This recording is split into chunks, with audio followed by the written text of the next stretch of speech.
welcome to episode 404 of Cinematary. I'm your host, Zach Dennis, and I'm here with Jess, Seth.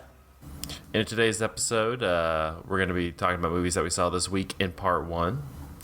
And in part two, we're going to be continuing our Gregg Araki series with 2004's Mysterious Skin. Real quickly, hopefully by the weekend, by the time you listen to this episode, but definitely check first thing in the morning, or first thing next week, we'll have our young critics watch old movies voting, and so help us decide which movies we're going to watch for the next few months, from the years 1920 to the year the decade 1920 to the decade 1980. So, and we'll have that on cinematary.com, so you can find it there. But let's go ahead and jump into movies that we saw this week. And Jess, I'm going to kick it off with you. All right. Okay. Just in time for the Christmas season, I went ahead and watched Bad Moms Christmas. Merry Christmas, Jess. Merry Christmas to you guys. Slightly early Merry Christmas. It is definitely May 20th. Or 19th or whatever it is. 19th. So that's cool. Yeah, I mean, I was over at a friend's house. Internet was out. So what are you going to do? Why not watch Bad Moms Christmas? I actually loved the first Bad Moms movie. It's hard not to love a movie like starring Mila Kunis and Kristen Bell and Kathryn Hahn. I'm in love with all of them. So, well, I mean, how would I not like that movie? And then Bad Moms Christmas also has Susan Sarandon and Christine Baranski as moms of the bad moms.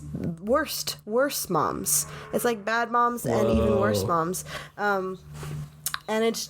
The bad grandma? Bad grandmas, yeah. Well, they're good grandmas. They're just bad moms.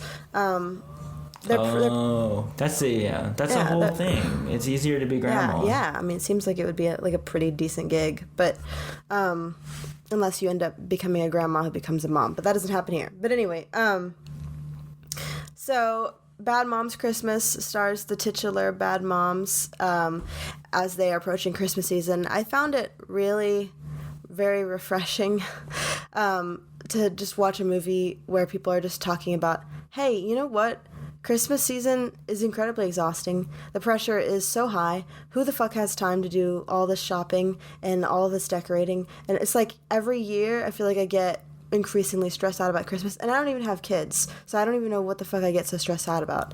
But I just really liked that this movie was just a lot about like taking the ownership of starting your own family traditions and breaking away from, I guess, like what people are expecting of you and just doing something that's meaningful to you and your family, no matter what that looks like. I think that's something that Andrew and I have struggled with over the last few years, is like feeling all this pressure to do things a certain way and have just the right presents and wrap them just the right way. And I don't know, it's just kind of every year it gets like kind of worse for us. There's like a lot of anxiety around it, and I can't explain it because we don't have kids. I could see it would be even worse if we did, but I guess I liked that premise a lot for a movie. It really spoke to me, and I mean, yeah, just kind of the ownership. But then a big part of the movie too was about these three women kind of reconciling with the way their moms treat them being pretty inappropriate, in terms of just sort of like overly guilting or judgy of their lives, micromanaging everything, or just like kind of insulting them, not being very present. Just a lot of different things that the moms do. And I guess I liked them kind of figuring out how they want to communicate, setting boundaries and dealing with that. I think that that's probably a struggle that's pretty relevant to people in our generation, or I don't know, it's very relevant to me, learning how to like both love your family but also learning that you need to advocate for yourself and set up boundaries when they're not treating you the way they should, because I think parents still treat you a little bit condescending or like you're a child sometimes when you enter like early adulthood, and it's frustrating, but we're so used to it that sometimes I think people struggle to, I don't know. I guess the movie was really, really hit home for me in a lot of those like very personal struggles between like mothers and daughters, and just like that whole comparing yourself to others phenomenon that gets especially exacerbated around holidays. But on top of all of that, just on a psychological level and what that did, I thought it was just genuinely so funny and so fun. The grandmas, Susan Sarandon and Christine Baranski especially, were, and who was the other mom? Cheryl Hines plays Kristen Bell's mom, and she is spectacular. All three of them are absolutely hilarious, just how over the top they take their characters. It was kind of making me think about what we talked about last week, Zach, about like screwball comedies and how they can really just be a little like outlandish, cartoonish. The characters just feel like more like cartoons sometimes than they do like real people, but you kind of lean into it and have fun, and that's kind of what this movie felt like at times for me. The way they acted were just like so outrageous, like a real human being would not act this like self-absorbed or insane. Like there's a plot where Cheryl Hines tells her daughter that she cut her hair just like hers, and there's another scene where she's like, I bought the house right next door so we can be next door neighbors because you're my best friend forever. And like this is like just obviously absurd, like cartoonish, but the delivery is hilarious, just like with this intense like deadpan smile. I don't know, she does an amazing job. So I just thought that the acting was just hilarious, and it's just a fun movie. I mean, obviously it's not Christmas time right now, so I kind of want to watch it again around Christmas, but I'm glad I watched it at all because I don't know, I was a little worried it would be like, okay, here's like the corny Christmas revamp of a movie that was like pretty good, whatever. But I liked it. I thought it was fun. Cool. I'm in. Bad Moms Christmas. Where can you watch it if you're in the Christmas spirit right now?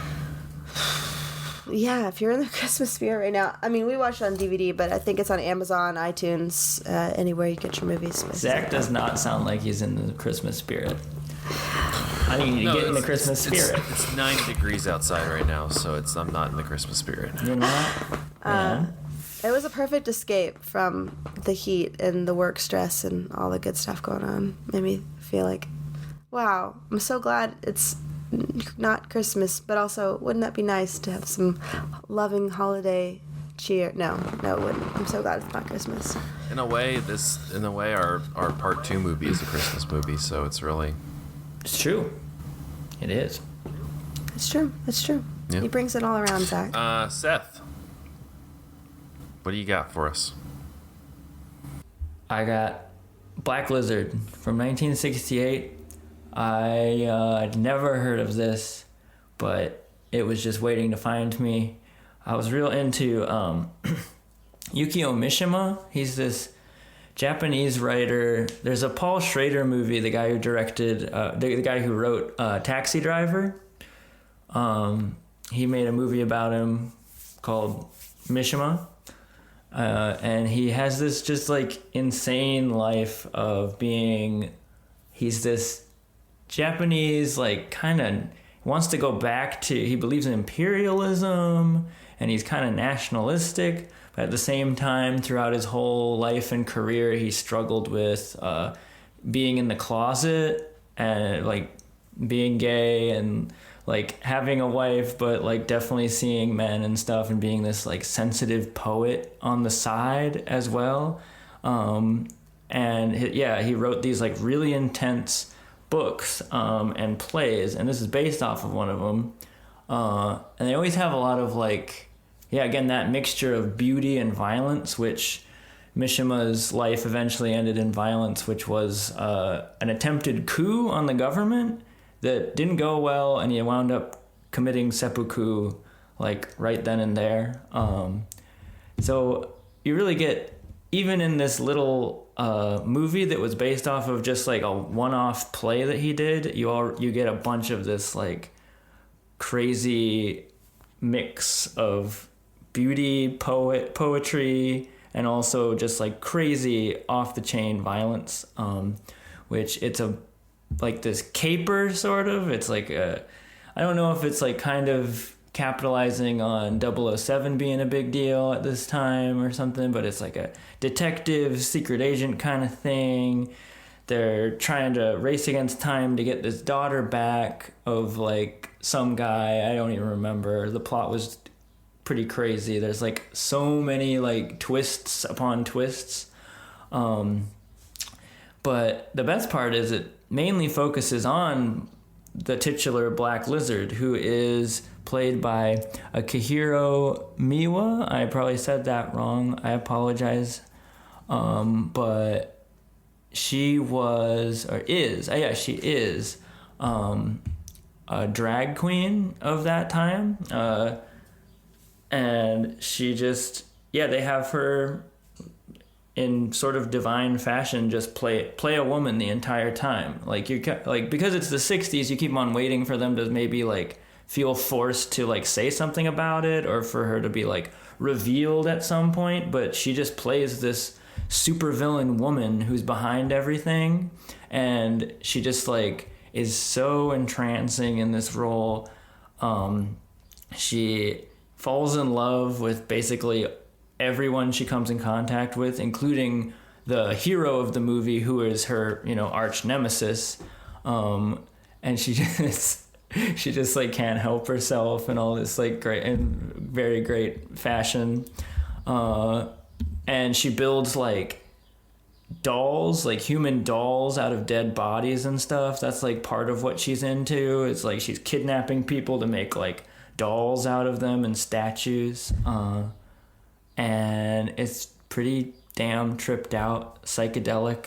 Okay. I don't know. There should be some kind of fancy Blu-ray reissue on the way. If there's not, I'm begging them.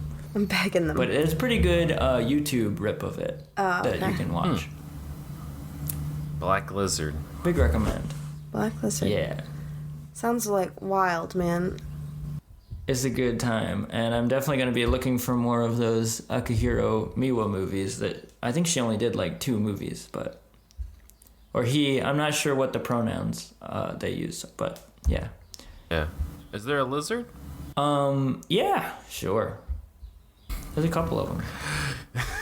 Okay. Sure, he says. He said sure, like if you want it there to be, there can be. I had to think about it. I'm not sure if it was a real lizard or what it was. There was a lot going on. I was confused. Apparently, the letterboxed pronouns say he. Oh, okay. Was also a voice actor in Princess Mononoke and House Moving Castle. So I'm curious who. Oh, yeah. Yeah, I was researching a little bit. He had kind of a wild career. Like there was like a pop song that he sang, and it was like really popular. Huh. I don't know. He was the Witch of the Waste in in the Japanese House Moving Castle. Oh, tight. That's I interesting. love that movie. That's funny. I don't know what character he was in Princess Mononoke. I don't know the name of that is. Oh, yeah, but tight. That's interesting. Interesting. Well, Black Lizard, it's on YouTube. For now. Criterion release when? Exactly. All right, well, I'm going to bring us home with a relatively new release, and that is the cinematic masterpiece that is Ambulance. So Ambulance is the latest from Michael Bay. It stars Jake Gyllenhaal in really like a god mode Jake Gyllenhaal. Like he's really having himself a time. He's great. Okay. What's so good about him? He's just very committed. He seems like he's really into this he's role. Tuned in. He's checked the fuck in. He is. But yeah, it stars I think the first character you meet is the Yahya Abdul Mateen character, Will, who is a ex-military guy who is looking for money to cover his wife's medical bills that he can't because she needs this experimental procedure. And so he's looking to find some money to pay for these bills, and so he goes to his adopted brother, Danny, played by Jake Gyllenhaal, asking for a loan, and I guess because Jake Gyllenhaal's character in this is like a career criminal, and so he's like, listen, buddy, you came on the best day ever, because on this day we're about to go and pull off a giant bank heist and steal $32 million. And so he's like, nah, man, I can't get into that life. And then Jake Gyllenhaal's like, but we're brothers. And he's like, all right. Which on it, like, I mean, they have like a whole I do appreciate that they have like a whole prelude of like trying to like convince him, and then after a while they're just like, whatever, let's get into the bank heist.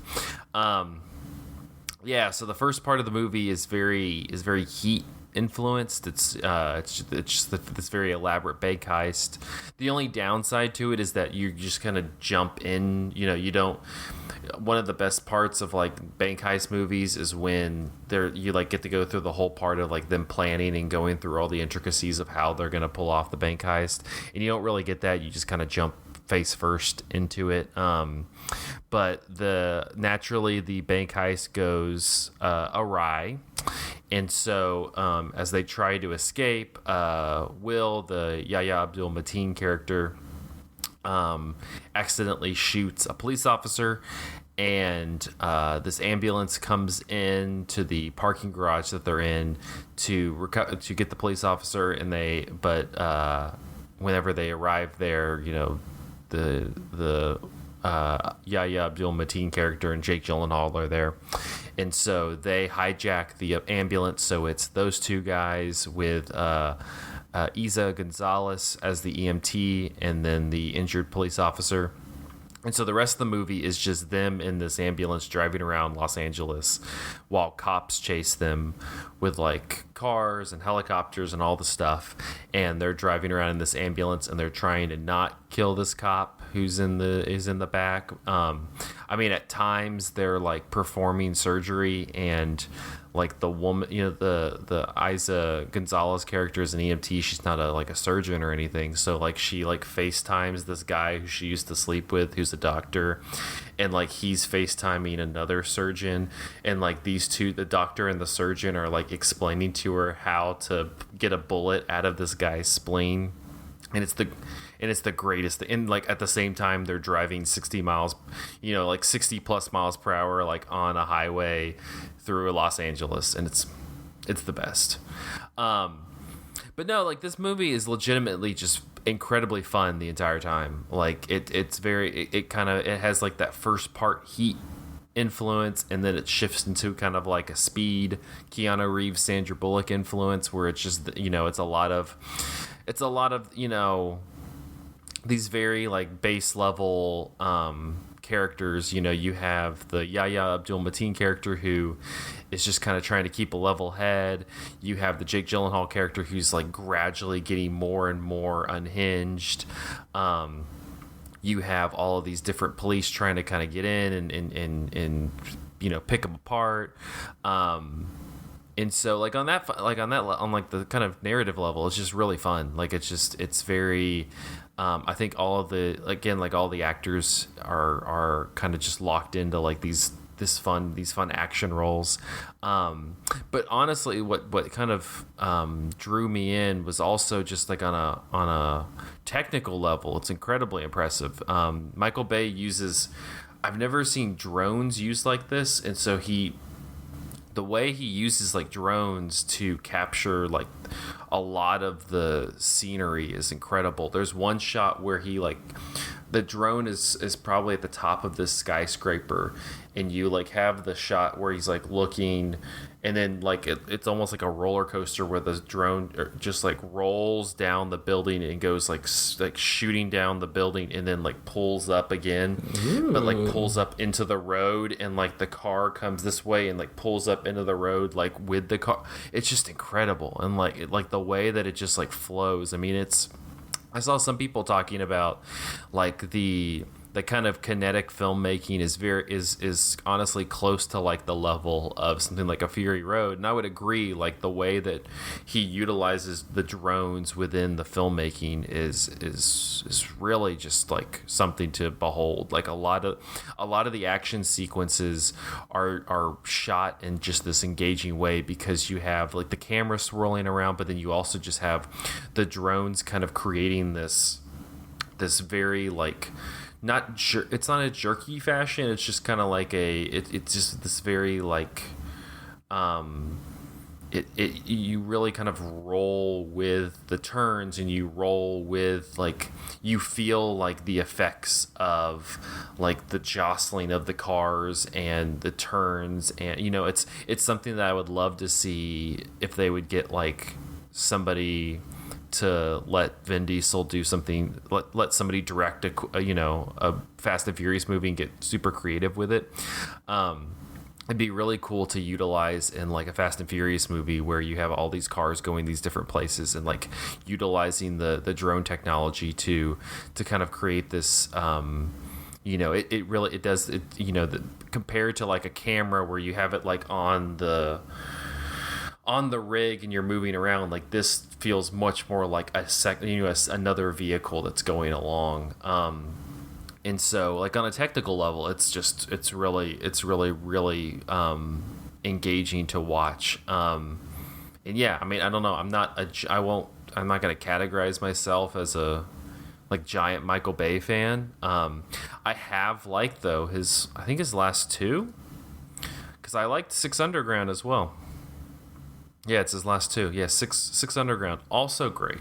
Also has he's like just kind of like playing around with technology at the moment, which I've been enjoying. It feels very Steven Soderbergh. It's kind of it's very Steven Soderbergh-esque, but like on a giant blockbuster level, which is fun. So yeah, no, check out Ambulance. It's super fun. Yeah, I don't know. Where'd you watch it on? HBO? I took the I sailed the 7 seas, so it should be streaming at some point soon. You can watch it. You sailed the 7 seas to the theater? Sure. Is that what? Oh, I see. Yeah. The theater. Yeah, he saw it in theaters. That's right. He saw it. I'm putting it all together. It's all coming together. It's all making sense now. But no, I'm sure it'll be on like HBO or something like that at some point soon. It's a good like, I just kind of want to like just marvel at some fun action and enjoy some characters without Marvel. Marvel at some action that's not Marvel. Y'all Marvel people, you can have your Doctor Strange too. Give me Ambulance any day of the week. We have a well done genre movie, like a genre movie that they just really everybody just goes ham in and does a good job. Yeah, and it feels kind of like a throwback, like an 80s, 90s. It feels similar to the movie I talked about last week, The Fugitive, where it's reminding me of it the way you were describing. I kind of couldn't believe it when I saw the trailer that we were like, whoa. It's just like a movie about an ambulance doing a crazy thing. It's not based off anything. It's amazing. How is this possible? Yeah, and I think that kind of plays into it a little bit. Like, I don't think in terms of like the genre, it's really outside like the technical stuff, because I think he just utilizes the technology in new ways. But like in terms of like the narrative, it's not like it's like breaking ground on like the action genre. But I think no, exactly, like I think it's still fun to watch. Like every character has like their archetype, and you know that Yahya Abdul-Mateen is gonna be the level-headed one who's trying to keep the peace. You know that Isa Gonzalez is like trying to kind of keep her head above water, but also is like kind of sympathizing with these guys to a degree. Jake Gyllenhaal's gonna be fucking unhinged the entire time. Like, it's great. Like, I'm like, yeah, I knew that. I didn't need them to necessarily grow or I just wanted to watch them do that for 2 hours, and they did. Yeah. Again, like one more time, I can't emphasize how cool the drones are. Like whenever he goes down he goes down that skyscraper and then catches the car. I was like, how the fuck did he just shoot that? That was amazing. But yeah, Ambulance. It should be. I'm sure they'll be on streaming platforms soon. Yeah. I don't know. I was pretty skeptical, but I think you got me sold. It's a fun time. All right, we're gonna take a quick break and then we will be back to talk Mysterious Skin in part 2 after this.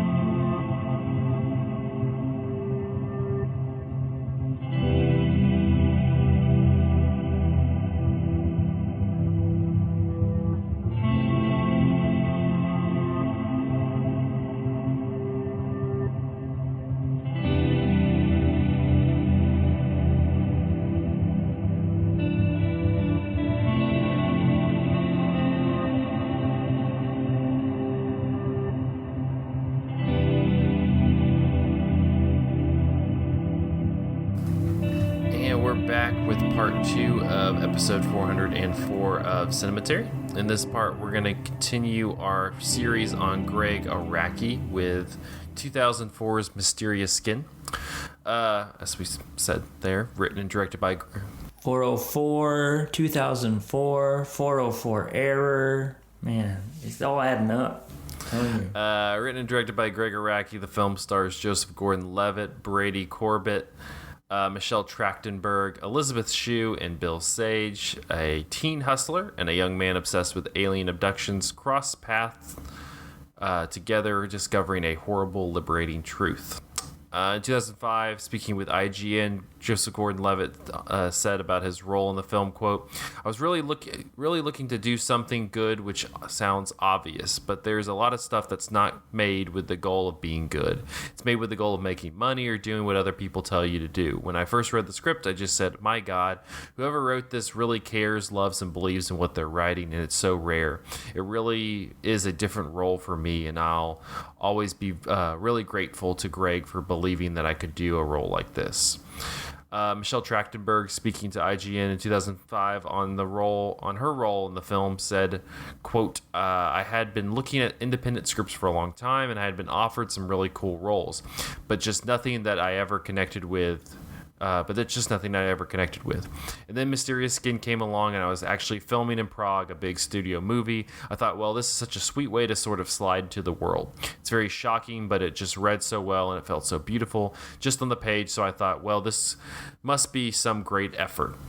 So I immediately... It's kind of wild. Sorry, I didn't know if you were... It's kind of wild. Like, my only frame of reference for her is this, like, Disney Channel... I don't know if it was a Disney Channel original movie or if it was a theatrical release, but the movie Ice Princess. And so I don't know if I remember her in anything else, but she was definitely, like, just kind of a Disney person. And then I don't think she kind of just disappeared somewhere in the early 2000s or mid-2000s. Was she an Inspector Gadget with Matthew Maybe, Broderick? but that's the point. She like, just did all of these, like, kind of kiddie stuff. And then here she is here. It's just neat. I love her in this. Yeah, I mean, she did great. Anyway, sorry to interrupt. And continuing in his interview with IGN, Joseph Gordon-Levitt says on the film's sex scenes, he said, quote, "To me, the sex scenes in this movie, they're not sex scenes, they're sexy. But sex scenes to me are, well, we have our two lead actors and we want to see them naked, so we bring in the soft lighting and the slow motion and the music, and we'll have a sex scene. That has nothing to do with anything. Whereas these scenes that have a strong sexuality are the story. That's where the story gets told. They're based on emotion. They further the plot. It could be dialogue, but it's physicality and sexuality together, or instead. I didn't have any qualms about that at all. It's just a really interesting and exciting way to tell a story." A number of measures were taken to avoid exposing the child actors to the sexual and abusive aspects of the story. Although their parents were given the entire shooting script to review, the boys were given separate scripts, which included only the activities they would be performing, and their roles and the characters' relationships were explained to them in innocent terms. All the sexual abuse involving children is implied rather than being directly depicted. And the scenes in which this seduction and abuse takes place were filmed with each actor performing alone and addressing the camera rather than the other actor, then edited together so the children did not see or hear the performance by the adult actor playing the abuser. The film was the subject of some controversy in Australia, where the Australian Family Association requested a review of its classification, seeking to have the film outlawed due to its depiction of pedophilia. They suggested that the film could be used by pedophiles for sexual gratification or to help them groom children for sexual abuse. In 2005, the New York Times said the rich colors, perfectly chosen music, and brief, precisely shaped scenes remind me a little of Pedro Almodovar's recent films. There is also a obvious thematic resonance between Mysterious Skin and Bad Education, Mr. Almodovar's latest picture, which was also about pedophilia and its consequences. Mr. Araki, come to think of it, may turn out to be the American Almodovar, an unruly provocateur in his youth who has, in his maturity, and probably discovered the beauty and dignity of classic melodrama.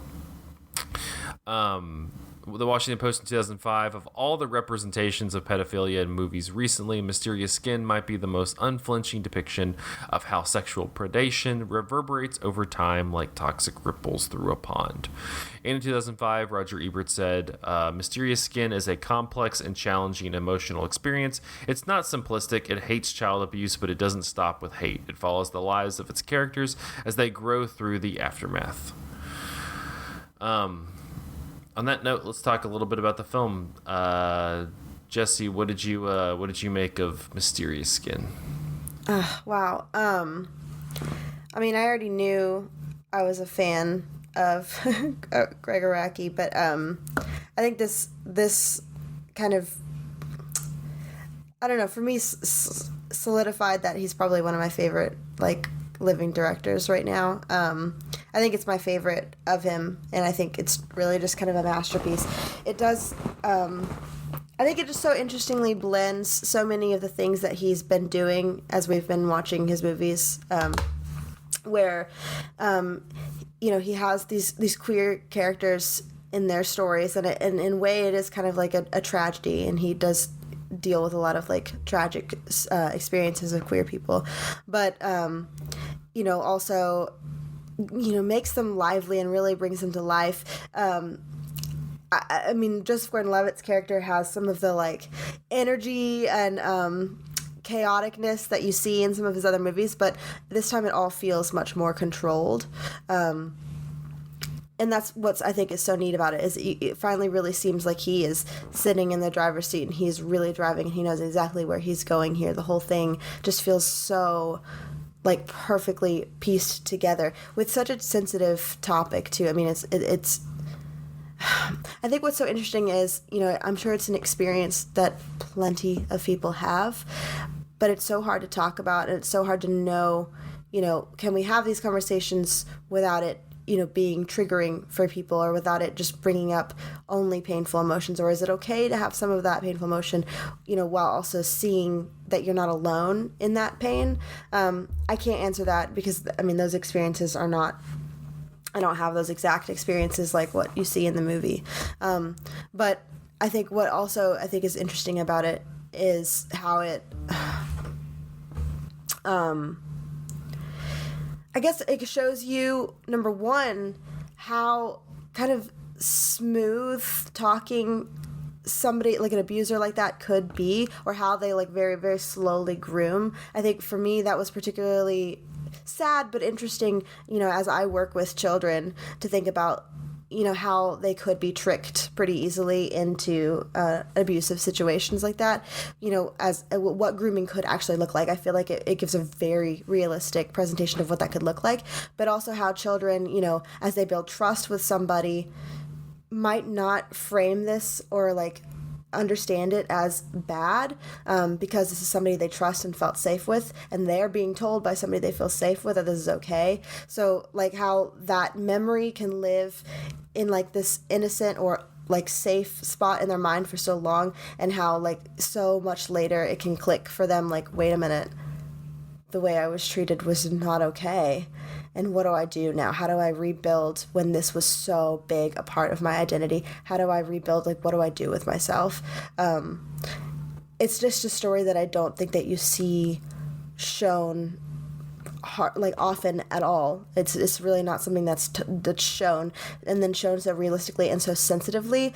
And I guess, again, like, as somebody who works with children, just to see this really, I mean, honest but so well done portrayal of two different responses to the same types of trauma. The way Joseph Gordon-Levitt's character becomes like the hypersexual version of it, and just chaotic, to the point of like really putting his life and himself at risk, and it's clear that he doesn't really care that much for his life, but he's not acknowledging it quite yet until he does. And then on the opposite end of it, you know, how somebody could completely detach from the whole traumatic event, not like how our bodies and our brains can literally just completely shut out those memories.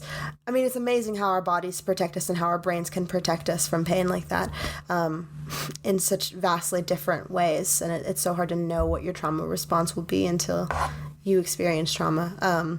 I thought it was just a beautiful movie. I thought that the way they captured these two characters as they grow through this and become people and like learn to grow around this thing that happened to them, was just like unlike something I've really ever seen depicted before. And I thought that they did a great job handling such a sensitive topic. And then the music, I mean, Seth, you could probably talk to us more about how amazing the music is, but just like every moment of the scene, every moment of the movie just pulled me in, and the music really just kind of kept me there. And it's like, it almost felt like the music just kind of holds you through the movie while you experience this with them and you're there with them. I just found the movie amazingly compelling. Yeah, I guess in my thoughts about the movie, I guess I might as well start with the music. That is like a big part of Gregg Araki, and I'm so excited that you guys are doing this series. I think it's still going to take people a little, I think it's still going to take us like another decade or something to finally for everybody to come around.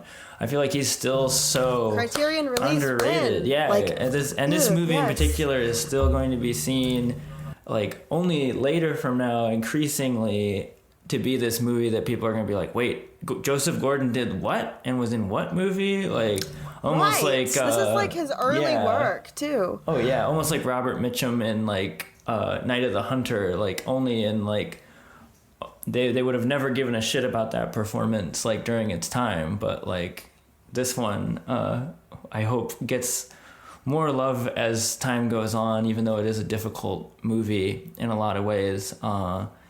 It's bittersweet in the most like real way, and in the way that it's music. There's two sides to the soundtrack that I really love. That there's the really calming ambient music of Harold Budd and Robin Guthrie of Cocteau Twins, which is one of my favorite bands, and they just make this really lush, calming music that is played even during some of the most intense parts of the film.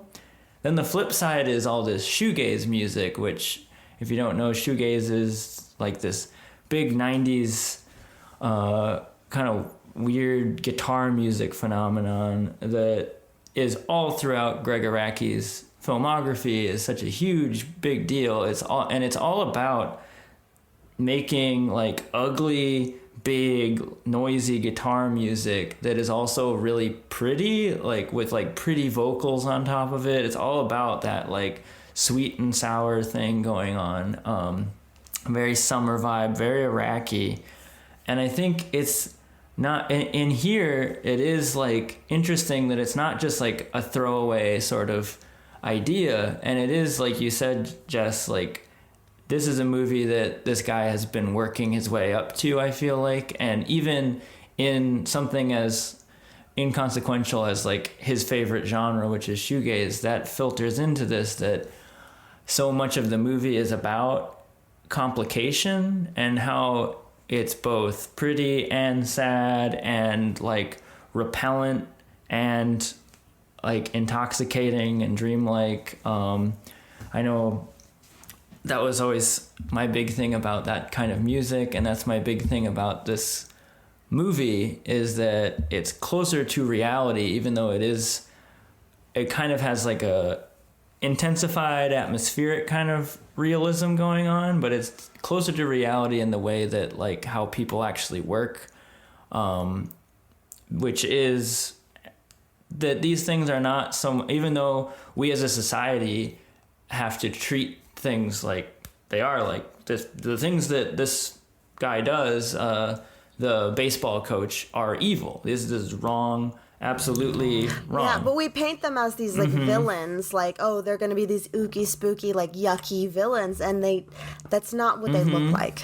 And these kids are not just victims. They are and that's what's explored here, is that their lives are shaped by this, yes, but there's more to their lives, and there's more to this event in a really uncomfortable way. It's almost an extreme, I don't know, you can find insight into maybe less extreme instances where you see like your friend who keeps going back to that like shitty partner. Like, why do you keep going back to that person? It like just seems very clear from the outside, like how Joseph Gordon-Levitt is like forever just like kind of, you know, he admits that it's wrong, but he is, for better or worse, even by the end of the movie, like kind of still a little like infatuated with the coach, which, and in a way that he like doesn't want to let go of,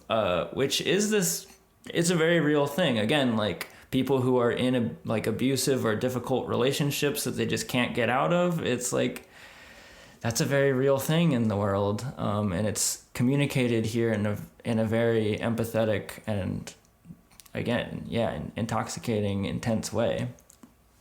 What did you think about it, Zach? No, I agree with what y'all are saying. I think a lot of the scenes of his character when he's when he's meeting up with these men that he has sex with, reminds me a lot of like Midnight Cowboy. It kind of has like that setup to it. It's just kind of like it's just kind of sad, and I don't know. Like I was reading I looked up that quote that he had, saying like there's like this sexiness to the sex scenes. And I'm like, I don't know if I feel that. I think I feel more like there's just kind of like this sadness and this emptiness to the sex scenes. And that's kind of how they're framed.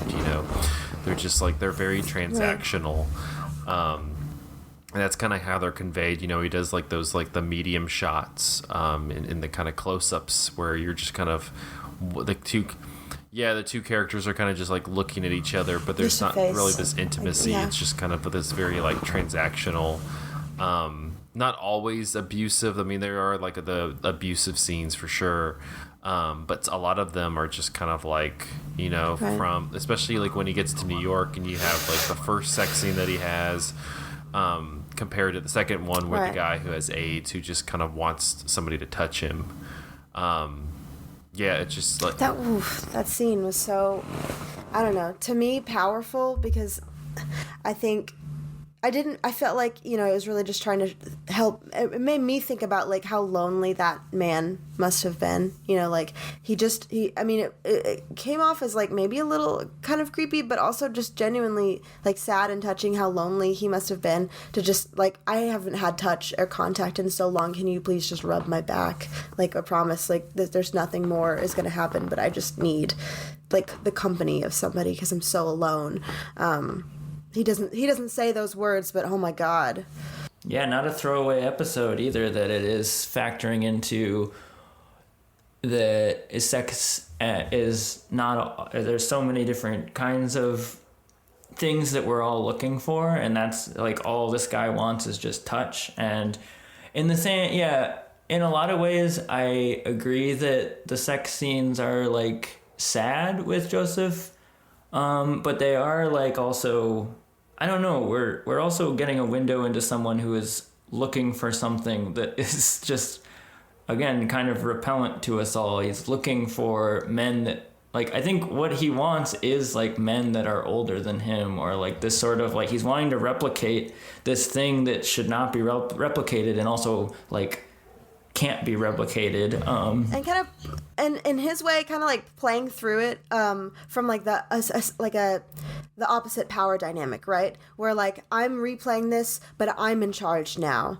and I like this is all because I want it, not because somebody else wanted it, but because I want it. So in a way, it's almost kind of empowering. There's a one scene in particular that I didn't think of as like playing off as super sad, but it's like I think there's a huge transition from when he's doing sex work in their hometown versus when he moves to New York City. There's a huge transition from like what the sex is like. But I think like in the small town, there's this one scene with like an older man, I guess, and it just sort of focuses on like Joseph Gordon-Levitt and the way he almost just truly looks like kind of relaxed. And you can imagine for just a second, like, this is not a bad gig for him. He's kind of relaxing. And again, he's taking the ownership here, but also this other guy gets to be with this beautiful man. So in that way, like, I guess to me, it felt like a little bit humanizing of sex work, where you could kind of see how like it could be. I don't know if that was what it was supposed to seem like, but I'd like to give it that generous take, possibly. I feel that it's erotically charged in the way that it is like you're feeling that he is feeling in control and powerful, because he is this like uber twink. He's like so gorgeous in this movie, and like he's with this like gross guy who looks like he's literally from the movie Office Space.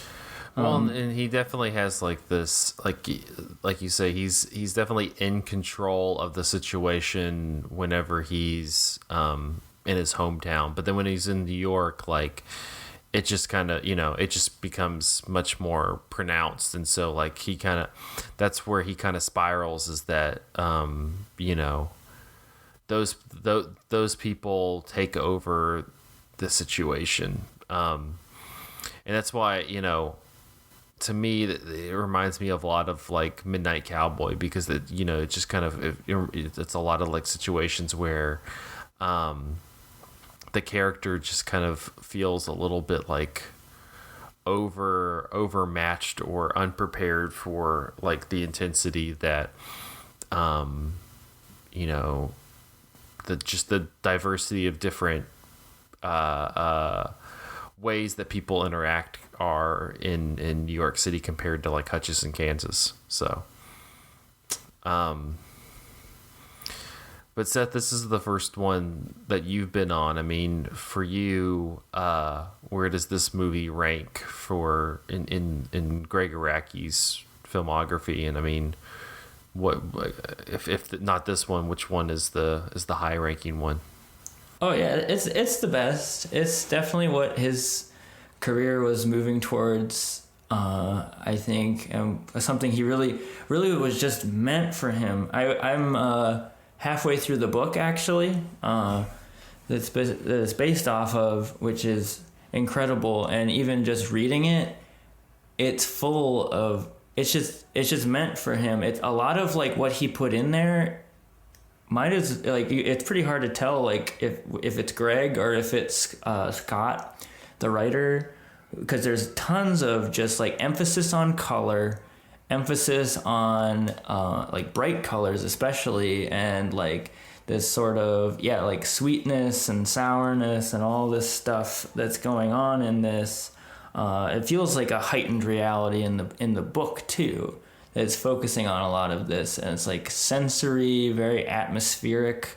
So, and very like there's a lot of talk of music throughout the movie, throughout the book. I mean, so it really is just like lightning striking. Like he was meant to be the person to make this book movie. I saw some interview on YouTube where he was saying that like taking the book and making it into a screenplay was just like nothing. Like it just translated so easily. It felt like it was hardly any work for him. So, and that makes a lot of sense, what you're saying. Yeah, and before him, it was a stage play, I guess, how he came across it in San Francisco. This big deal playwright who I'm always looking to look into, but yeah, which would be amazing. This would be an amazing play to see. But yeah, I guess a lot of it came from that too. So it is interesting how fast all this happened. I think it was only like a matter of a few years. This book came out and then the movie came out. But yeah, this is one of my favorite movies. It's slowly become one, and it is, and it's weird to say because it is so like intense, and it isn't a movie that I'm just going to like necessarily throw on all the time. But like most of my favorite movies, they wind up being my like. It's not even about watching the movie or like my favorite books. It's not even about like the sitting of like the first reading of the book. It's like what happens after, and I get lost. Like this movie puts me in this zone of like its atmosphere, and it feels like there's like a nostalgia that I have like when like an unspeakable sort of like some of the sunny shots and how things look in it just remind me of like my own childhood. Like again, not anything to do with like the intense content, but there is something in there that just like clicks. Like it just really, really vibes with me. It also was like formative for me because I watched it with like a guy I was seeing, like just like a casual thing that we were having, and he showed it to me, and it was really like a special moment to like watch it with him a little bit. What an intense date though. Like we just watched like a little bit of it. That's the thing. It's like one of those things where like we were just watching, he was just like showing me some scenes from it, which was kind of like, oh, this looks like a fun movie. I like look how hot look how hot Joseph Gordon-Levitt is in this movie. And then we, proceeded to have sex and stuff, and then I was like, oh, maybe I'll watch that movie, and then like the next day I'll watch the movie, and I was like, whoa, shit. there's a lot going on actually intense, in this man. movie. But yeah, it was, yeah. Sorry, Zach, I think I interrupted you a second ago. No. The one thing I was going to ask about with the book is does the book give more time to, I forgot what her name is in the movie, but the Michelle Trachtenberg character, because she's Wendy, yeah, because she's good, but like I don't know, it feels like in the movie at least she gets a little sidelined, and there's not a lot of her, even though she's kind of somebody who I think is important to the main character. Yeah, what's great is each chapter is from a different perspective of the characters, and they both get repeat chapters. But yeah, like there's like single chapters devoted to their point of view. So yeah, Wendy is explored a lot more, and even Eric. One of my favorite parts of the movie is Eric. I really like him. The like more more fashionable. You could almost say more traditional gay in the movie, who is just like, loving on Joseph and being like, he's such a god, and stuff. He gets a lot more time to shine. Yeah, I know. It's like, oh, if only Joseph wasn't so fucked up. I love how he changes his hair in like every scene too. I'm like, you're so gay. Oh. You're such a gay. Yeah. Yeah, I wish those two characters got a little more time, but I thought they were fun for even what you got of them. Yeah. I feel bad for the Eric character though a little bit because he does, like, he clearly cares about the Joseph Gordon-Levitt's character, but he's just not, the bad thing is he's not a character that can really give any like a love or emotion back because he's just so just disjointed. But also he's somebody who like you can tell in a couple scenes that like he knows that he can that he can not abuse, but like use Eric if he needs to use him. And he kind of, and like he definitely like does that. And like I just think of like the last scene before they go into the house. He's just like, you just wait here, and we'll be back. Right. There's that scene where where Neil, like, they're driving around, and of course, yeah, Eric's always the one driving. And he like reaches over and like wants to freak out this redneck guy next to them, so he kisses Eric in front of him just to freak him out. And then like the redneck gets mad and chases him with a shotgun. But of course that was like a big moment for Eric, like whoa, like, but like to Neil it was just like nothing. Which who hasn't been there, I guess, too. Yeah. I don't know. Any final thoughts? Anything else on Mysterious Skin? I mean, yeah.